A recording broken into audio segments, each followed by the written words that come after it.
Welcome to Knattering with the Knights, North Anglia International School Hong Kong's PE department, talking about sport, physical activity, health and a host of other topics. Hello and welcome back to another episode of Knattering with the Knights with myself, Mr. Erskine. Today we are joined by our English and history teacher, Mr. David Robinson, as we talk about his career as a snowboarding champion, but also share his infectious passion for reading and how that links nicely to getting involved in all sorts of different sports. It's a really interesting episode with lots of different avenues that we explore, so get your earphones in, get up and get active and enjoy the episode. Hello and welcome back to another episode of Knattering with Knights. My name is Mr. Erskine and today I am joined by our English and history teacher, Mr. David Robinson. Today we're going to talk a little bit about his life being brought up in the outdoor capital of the UK and also some excellent sporting stories. And as he is an English teacher, we're also going to be sharing some really interesting reading topics that our pupils can get involved with as well. How are you today, Mr. Robinson? Yeah, not too bad. It's a good day. So, can you just give our listeners a little bit of a background to your sport as a youngster and maybe being brought up in the outdoor capital of the UK, which is Fort William? Yeah, that's right. So I was born in Fort William, which is northwest of Scotland, and might be familiar to people from the Harry Potter movies. So if you've seen the Harry Potter movies, there's the big bridge that the steam train goes over, and that's now sort of the iconic thing from Fort William. So people come from all over the world for Harry Potter. But before that, and today as well, people come all over for sport. So it's a big centre for skiing, snowboarding, mountain biking. It's got Ben Nevis, the highest mountain in the UK. So I was kind of brought up with all this as the background. And my dad is English, but moved to Scotland because of the climbing. That was really why I was there. So it's really sport that meant I was born where I was born. So that said, I'm not the sportiest person in the world. But growing up, it was just kind of something that was on my doorstep.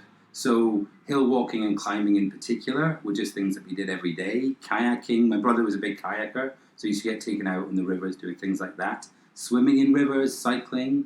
So I was never a big kind of like team sports. I played football a little bit, but and shinty. You know shinty? Yeah. Yeah, so shinty is kind unique of like, to the west of Scotland. Yeah, it's like hockey, but a bit more violent and dangerous. So I did a little bit of that, but more it was kind of the outdoor sports that kind of grabbed me when I was growing up. Okay, and so obviously you mentioned hill walking there, and it's something that you did as a youngster. Have you kind of continued that on into other parts of the world as you've travelled around? Yeah, well, so I mean, growing up, I climbed Ben Nevis when I was about 8, I think. My dad took us up, and that was going up the west face, which is with the ropes and things like that, which... Going up was, strangely, normally nowadays I hate going up and coming down is okay, but that going up was great, but I remember coming down the zigzags on the back was terrible. And I kept up with it, so my dad took me to Morocco when I was about 14, to the High Atlas Mountains, and we did about 10 days there, away from roads and away from any big towns or anywhere, camping the whole way. Into the Atlas Mountains, and that was like a kind of really unique experience. I was in areas where the Berbers, the people who lived there, they'd never, I think we were only the second tour group who'd ever been in, but it was hiking all the way, there was no buses. Okay, cool. And we were like the only kind of Europeans they'd seen, or like the first group of Europeans or someplace they'd seen. And that was like just that experience. At the age, I didn't think I really appreciated it that much, but it has sort of stayed with me all through. So everywhere I've lived, I've definitely tried to get out and about and get hiking and maybe not climbing so much, but definitely a bit of hill walking. I lived in Japan for 2 years and did quite a lot of hiking there. I climbed Mount Fuji. Okay, it's impressive. Which was, so you start, the idea in Japan is you do that overnight. So we stayed in a hostel during the day, woke up at about sort of 5 p.m. and then you start climbing at 5. So you climb through the night, which was good fun coming up. And then when you get to within about 2 hours of the peak, the air is quite thin up there, and then the crowds descend. So you have to do that like September, and even in September, it was like a shopping mall going up the last 2 hours. It was just like zigzags coming up there, and it wasn't the best experience. It was super cloudy, so we couldn't see anything. Which is always a bit of a harsh when you've hiked so high, you want to get the view at the top. Yeah, so we got there, and the clouds brightened up a little bit. So it wasn't the best going up, but On the way back down, the clouds broke and we could get this view across into Tokyo. And then coming down was beautiful. It's this sort of scree slope, and you can just, at that age, my legs were a little bit better than they are. You could just run down the hill. So I got what took about 4 or 5 hours getting up, took about 1 hour coming down, just flying down it. So Japan's got some fantastic hiking. I've done more in the Japanese Alps as well in the summertime there, and on Shikoku, which is like the smallest of the 4 islands where I lived, I've done like a 3-day hike across the mountains there as well. So Japan's great. Okay, nice one.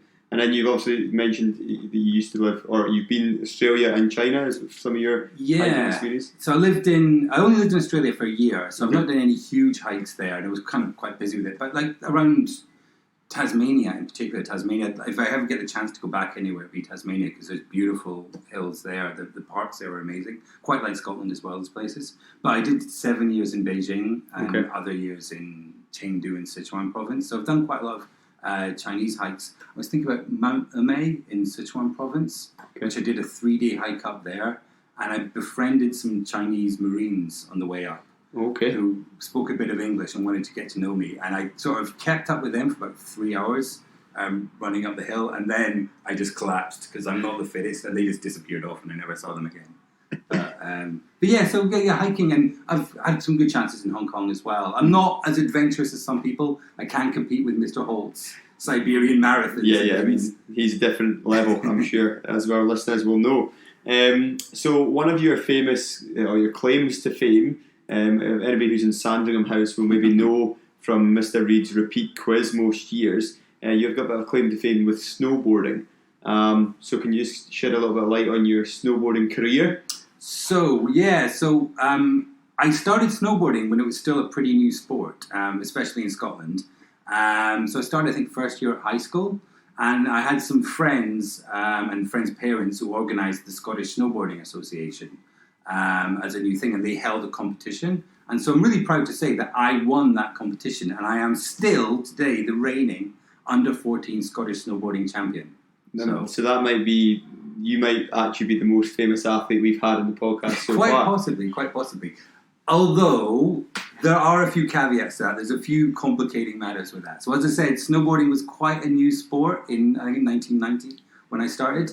And I was the only person in the under-14. There were more people always, but I was the only person in the under-14s. So I couldn't really lose it, although I did my best to lose it, because I wear contact lenses today, but I wore glasses in those days, and I managed to destroy my glasses just before doing the slalom.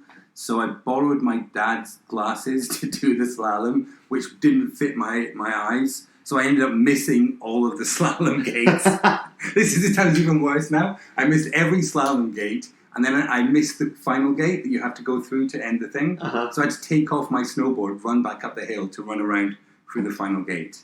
But after that year, the Scottish Snowboarding Association was disbanded, and it has never met again. So you are going to forever, ever be the under-14 Scottish Snowboarding Champion. Yeah, that's right. So if anyone listens to this wants my autograph, you're more than welcome. So there you go. For a lot of our listeners, you maybe did not know the level of fame that you're working with in our school, if you have Mr. Robinson as your teacher. But he will forever be that champion. So that's my tip, Find a sport that nobody else does, and then you can be the world champion. And hope that the association disbands. So, did you continue with the snowboarding after your championship winning? Did you something that you kept doing, especially in Scotland? There, it's quite a nice area to snowboard. Yeah, I mean the slope where we used to do that is Nevis Range or Arachmore, which is the mountain next to Ben Nevis.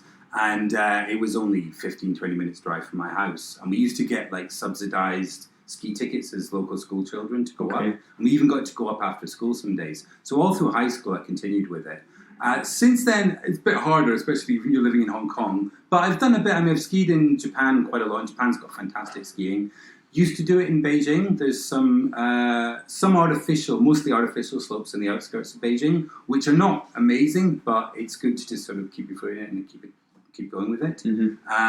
But it's been certainly since I had children, and my wife's not too big on ski snow sports, so I haven't done much since then. But I hope to get back into it when I'm living somewhere closer to snow in the future. And then obviously here in Hong Kong, maybe something that I snowboard, maybe not to your level as a championship, but I found it was able to transfer maybe to some activities like surfing, wake surfing, skateboarding, wakeboarding. Have you had the opportunity to try any of the water sports to test out your championship skills? I've tried a bit. I've always had a fear of roller skates and ice skating. I fell in Aviemore in Scotland. I fell and banged my head the first time ice skating, and I remember being quite painful. And since then, I've always hated ice skating and roller skates. Although my kids have just got roller skates, and they're a thing that I should get them as well. So I may get into roller skating.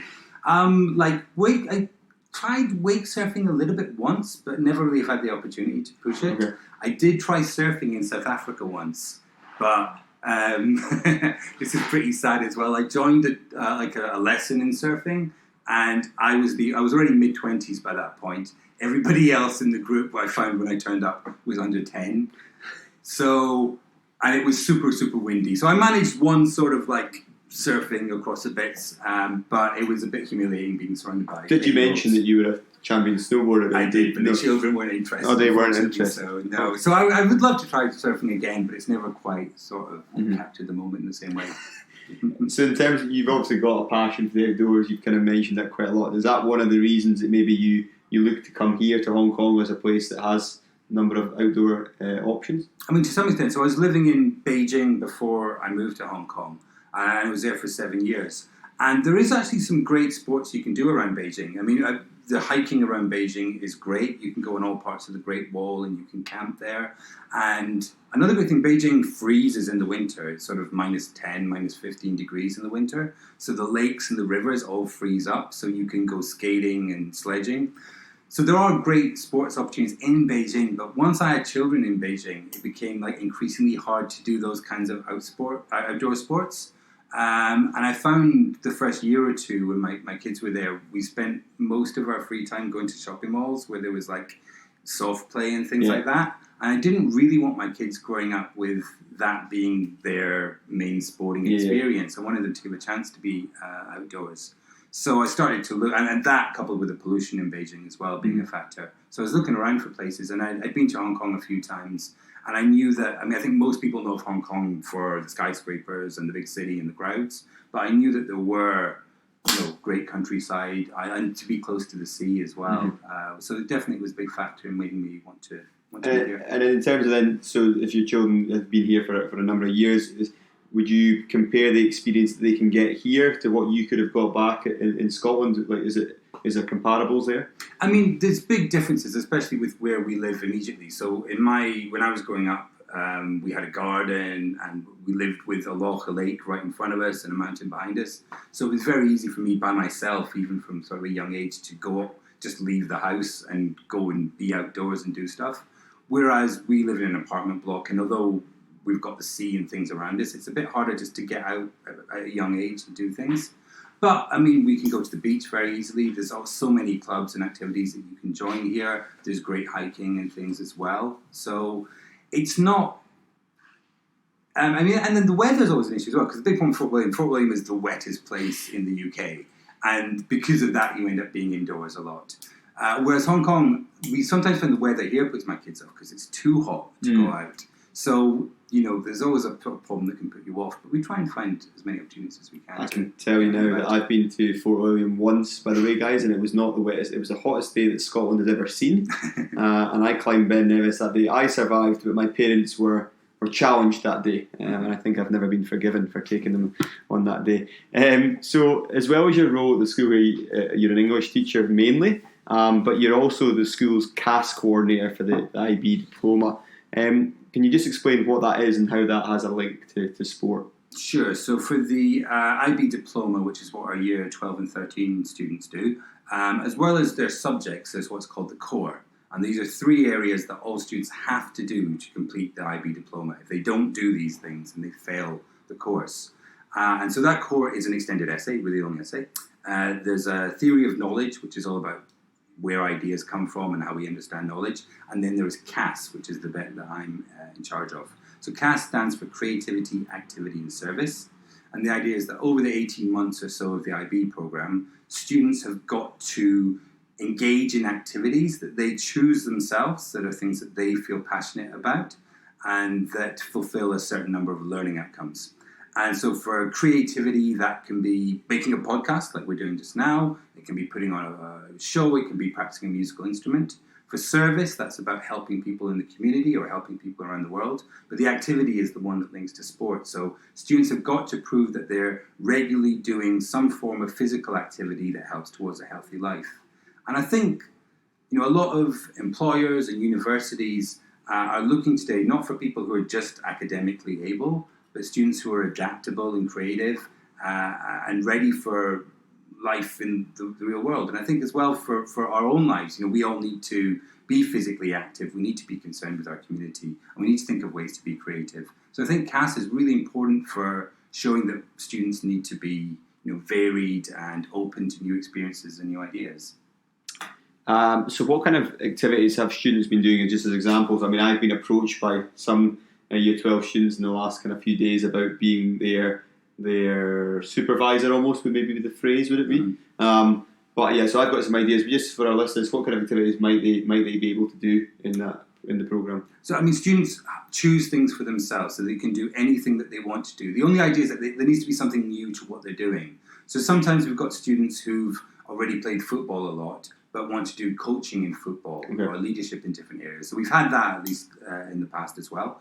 But we've got swimming, we've got hill running. So Toby went running in Japan as well and took part in a marathon there. We'd like to get more involvement in big tournaments and things in Hong Kong, but obviously this year has been quite hard for it. Velvet's done an incredible job in all kinds of horse and equestrian related events. Mm-hmm. And it's great because you can pull in all these things that students are doing from outside school and bring them in and make them important for their schoolwork as well, which I think is really good. We've got students now, stand-up paddleboarding is like a big thing that's taken off. Yeah. We've got a few students who don't like the idea of hill walking, but they like the idea of exploration. So I've got a group who are looking at like urban exploration, so going for walks not in the mountains and the trails, but in the city, and looking around the city to learn about the surroundings and where they are, which I think is great because Hong Kong's got such diverse little neighbourhoods, and there's so many interesting places that you can see. Yeah, that you don't always have to go out to the mountains for your exercise and the walking. Yeah, it's definitely a city that allows for both sides of that. So how do you think, or in your opinion, how have the IB students coped with the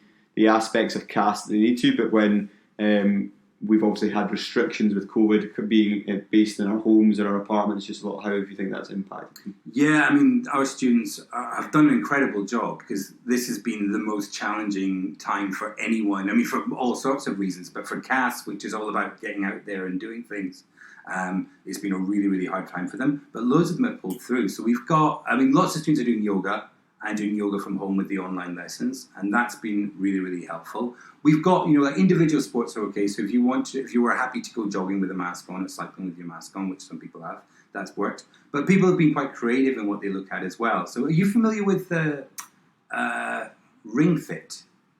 No. Ring Fit? So over the summer, my wife's got into this as well. So you get Nintendo Switch, the console, and there's a game for Nintendo Switch which is called Ring Fit. And you get this round ring that you put the controllers into, which have got sensors in them. And then you play this game where you're running around this virtual landscape and fighting monsters and punching aliens and things. But as you do it, you're holding onto this ring and moving it around. So it's like a total body workout. But it's through gamification. Yeah. It works really, really well. My wife did it to the point that her legs were aching afterwards and she couldn't walk because she got so into it. So I think it's really interesting, this kind of like mixing technology with physical activity, because we tend to think of like computers and gaming as being kind of couch potato things that people stationary do. Things. So trying to take that but turn it into something that's physical, I think interesting futures for that in PE as well, maybe. Well, we'll need it with the space we have available. So moving on to kind of more your different angles that you work with in school. So motivation is really important for anyone who wants to have success in sport and other aspects of life. So can you see any similarities with motivation in English? Yeah, so there's a quotation from, I think it's somebody called Joseph Addison, who I think was like a Renaissance writer, but that might not be the real person who wrote it. But reading is for the mind what exercise is for the body. And I quite often use that with students in English because I think there's something in that idea that we know we need to exercise our body, to keep our body fit and healthy. And this idea that reading is like that, but for your brain, I think it's a really powerful idea. So what I like to do with students is build on that metaphor and say, what would happen to you if you didn't do any exercise? And we all know that that will not be good for you in all sorts of different ways. So it's then like, what will happen to you if you don't read in the same way? And I also say that should apply to reading, because I think if you don't exercise for a long time, exercise is going to be really, really hard when you first start to do it. And I think that's like reading. Like a lot of students don't like reading when they first do it because they're not used to the practice of doing it. But the more you do it, the easier it gets. And then with exercise, when you start doing it, you enjoy it and it becomes meaningful and impactful. And you don't need to be reminded to do it. You want to do it. Mm-hmm. I think that's true with reading as well. And then ideas like, as well, with exercise, if you only exercise one muscle or do one activity, then you'll end up really narrowing what you're doing. So I think with reading as well, you can't just focus on only reading Harry Potter or only reading Diary of a Wimpy Kid. There's nothing wrong with doing those, but if that's all you do, that's going to limit your options. So you need to be reading a variety of different things. Okay. So a question for you though, like how do you, when you've got students who don't want to do exercise, how do you motivate them in PE? What's the... Yeah, we just, and it's probably the same way that you would try and inspire somebody to read, is we try and find things that would, different angles to try and inspire and motivate them. Things like this podcast might have inspired and motivated some pupils that maybe weren't as active towards PE in the past.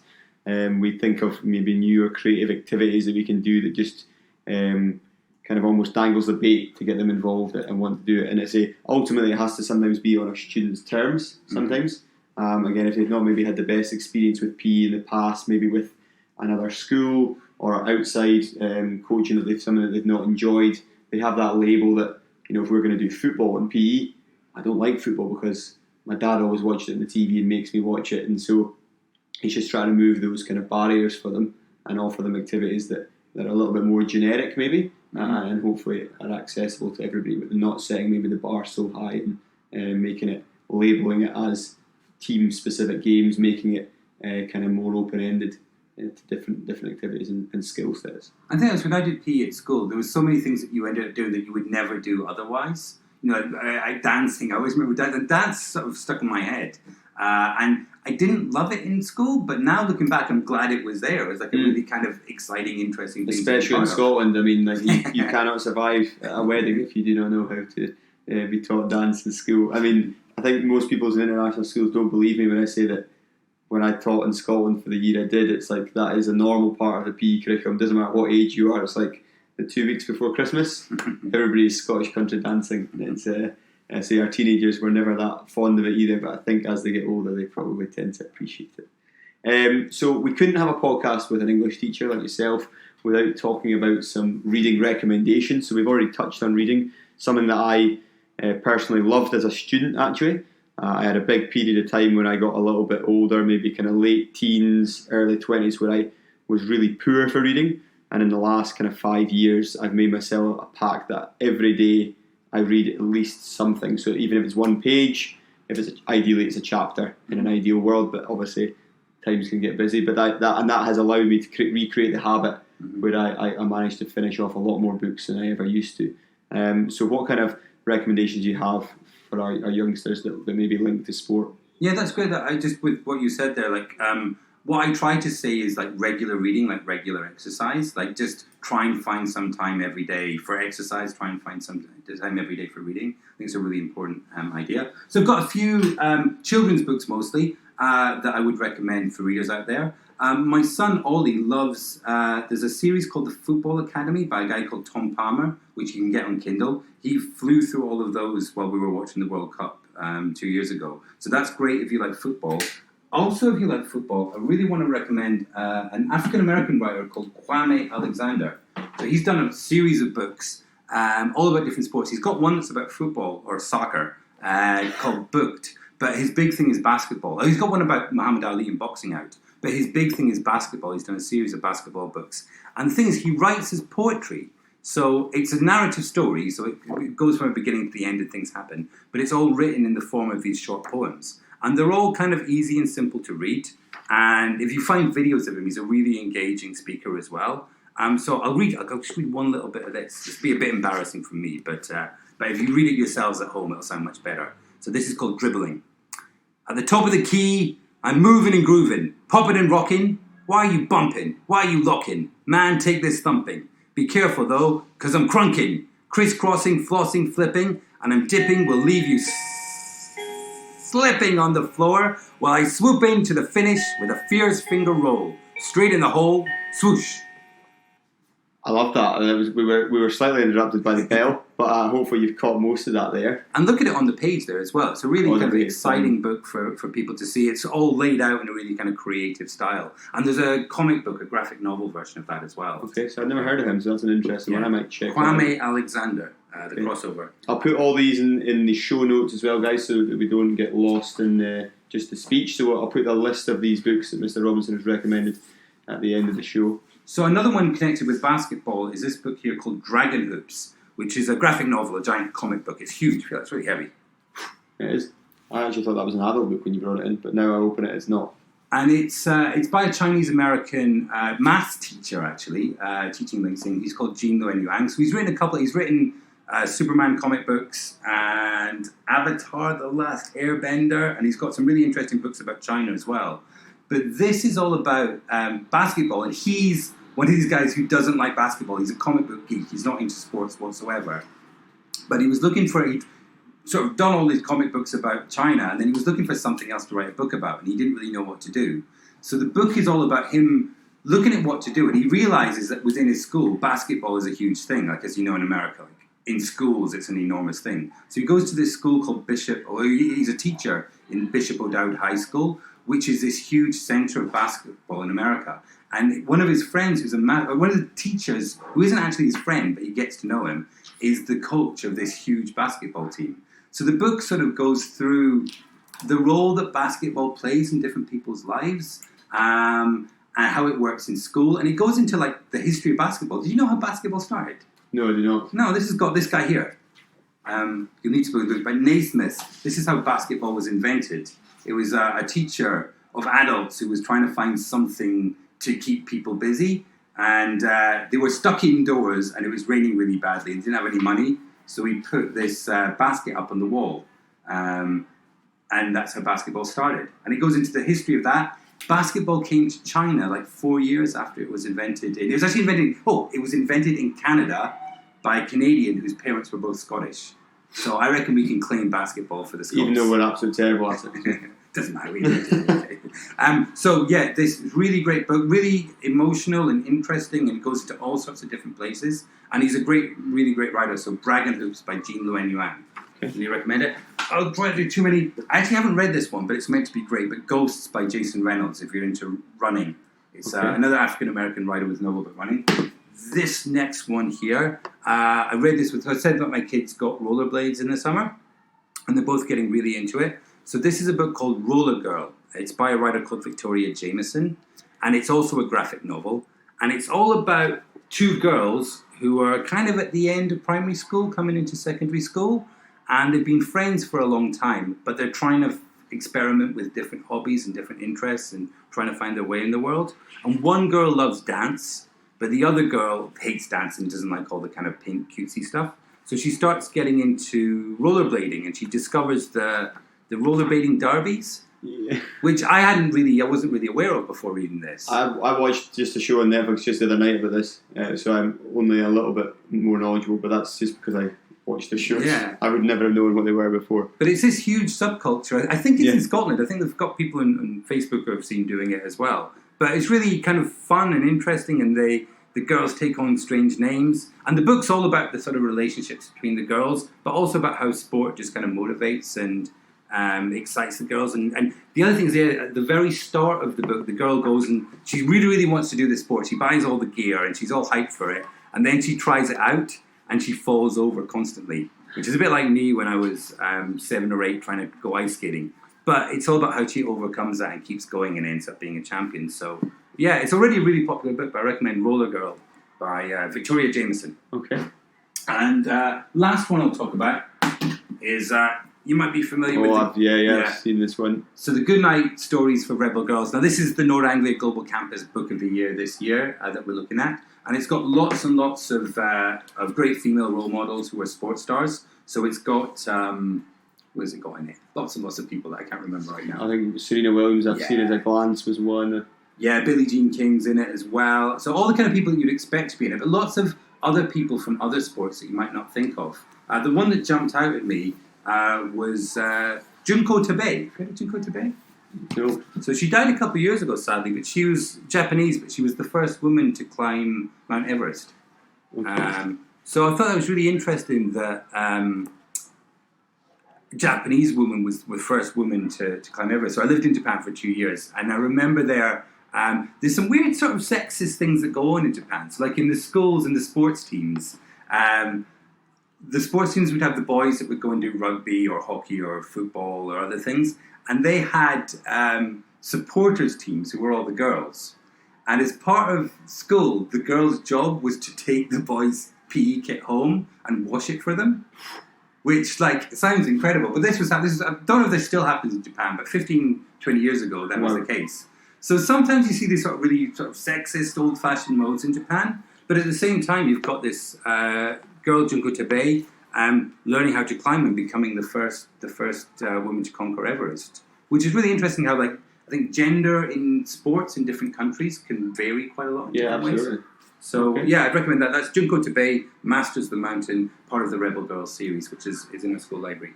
Wow. So all of those books that Mr. Robinson's mentioned are in our school library. My ones maybe are not. Mine are maybe more for our slightly older pupils. Books that I've read in the last 12 months. One that I highly recommend is Sevens Heaven by an author called Ben Ryan. Ben Ryan used to be a PE teacher actually, and he ended up being the rugby sevens coach of the Fiji sevens team, who ended up winning the Olympic gold medal at the Rio 2016 Olympics. And if anybody follows rugby, they'll understand that was an absolute monumental achievement for a country of Fiji's size. They obviously always had the quality players, but maybe not the facilities and the provisions. So really entertaining story, and one that I highly recommend. And my other one that I've just finished that's very good is called Running Up That Hill by Vassos Alexander, who is a DJ on Radio 2, I think, in the UK. But he talks about his various ultramarathon expeditions and various things. He makes Mr. Holt look like he just goes for a walk every day. Some of the things he gets up to, and a really well written story, and has actually inspired me to want to get back into that kind of thing myself. So yeah, they're both good ones, and I'll maybe drop a few more into the notes of the show. So hopefully we've covered a lot of good content there that you can take away. Thank you very much, Mr. Robinson. Thank you for having me. Taking the time out of your day here, and obviously sharing your knowledge and expertise as a former snowboarding champion, and now linking so nicely to the kind of sporting stories that we can access, or our pupils can access here at school. But yeah, the mixture of reading and sport might not always be the most common link, but certainly one that I like to promote, which is why I've kind of got you on the podcast, and something that I hope our pupils can do as well. All right, thanks guys, and I look forward to seeing you or hearing from you next week. Thank you. Thank you for listening. We hope you enjoyed this episode of Knattering with the Knights. If you want to make sure that you don't miss any future episodes, then please subscribe wherever you listen to your podcasts. Please reach out to your PE teacher if you have any feedback or ideas about topics you would like to see and hear about in the future. In the meantime, have a great week, and we will see you next time.